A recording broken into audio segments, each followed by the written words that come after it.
B in Iraq, 04. B 3rd and 1st Weapons Company. I was carrying a 240 Bravo. It's a large gun, and people who carry it are known as gunners. Often phrases will be made like, "Do you even gun, bro?" and "I gun mad hard." The point behind this is that you are carrying a big ass fucking gun that can throw a lot of lead downrange very quickly. It's almost impossible to feel scared while carrying this beast because of its pure lethality and the fact it can put 20 rounds in someone before they even see you. Let me tell you about the only time I ever got scared in the Marine Corps, while carrying the biggest gun. I guess I should start off by saying that Iraq is a weird country. Anyone who's been there can attest to that. There are a million things that work differently than in our comfortable first world countries, and some of these things can be terrifying. The way they shit, for example. The moment I arrived in Fallujah, the first thing I noticed was the smell. Large trenches, 3 feet wide and stretching the length of the entire road, were filled to the brim with shit. Very different indeed. It was day 1 of Operation Phantom Fury, and my fire team was tasked with clearing the far left column of the city, and it was known for being heavily occupied with Mujahideen and other foreign fighters, and included a shopping mall that a platoon element would clear. We cleared the first 2 houses easily, no occupants. The 3rd building was the shopping mall. It was nothing spectacular.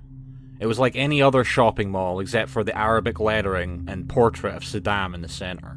The point man shot the glass door open because we couldn't kick the lock out, and we were in. "Lance Corporal Hicks, take your fire team and clear the bottom level." "Aye, Sergeant Quinn," my Lance coolie said back.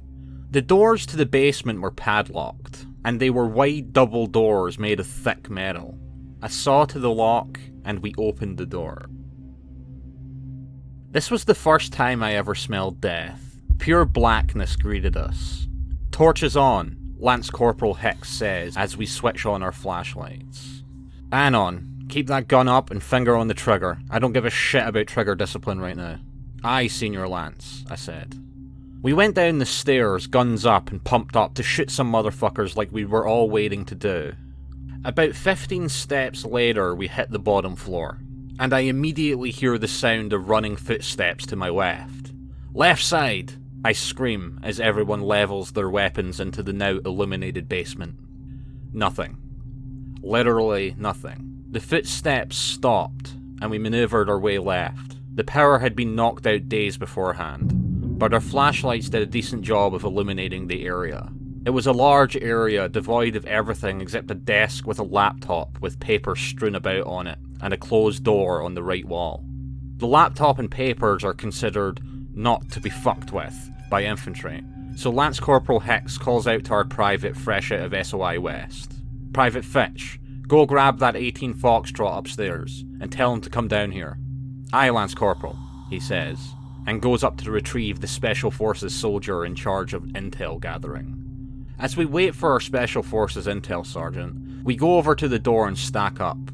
Lance Corporal Hicks is our point man. He motions for a bang and clear, so he kicks the door in, and I throw it in there. Boof! We enter the doorway and are met with the most terrifying thing I've ever seen. Very quickly, I see a figure run in front of me with no goddamn head. Everyone else had seen him too, because we all lit everything the fuck up as soon as we saw it. Everyone else had used maybe half a mag, but I was 50 rounds deep. It was serious now. I move swiftly to the right side of the room, while my teammates take the left. "Right side clear," I shout. "Left side clear," they shout. "Closed doorway front," I shout. There's no goddamn body. No fucking body. We stack up on the closed door, and I'm not taking any fucking chances. "Gonna throw a frag," I yell. Lance Corporal Hicks hands me a frag and knocks the door open. I frag it and wait for the boom. The explosion occurs, and I see the craziest shit. There's bodies everywhere, and the frag only helped aid to the chaos. Hunks of human flesh pinned to S-hooks in the ceiling, and several decapitated corpses lying in a pile in the right corner. No more doorways. This was the end of the hellish maze. There was a single body crouched in the corner that we all thought my frag had killed. He was crouched in the fetal position, and his body was laden with shrapnel. There were weird symbols all over the walls that the Special Forces Intel Sergeant confirmed as an Iraqi cult that perpetrated mass murders all around Iraq that rarely got any attention outside the Special Forces community. This shit still bothers me, and is the only reason I'm convinced that there is some supernatural shit going on in this world. Too Long didn't read. I killed an Iraqi cult member sitting in a room filled with dead human meat, with a frag shortly after my fire team and I dumped 100 rounds into a headless ghost.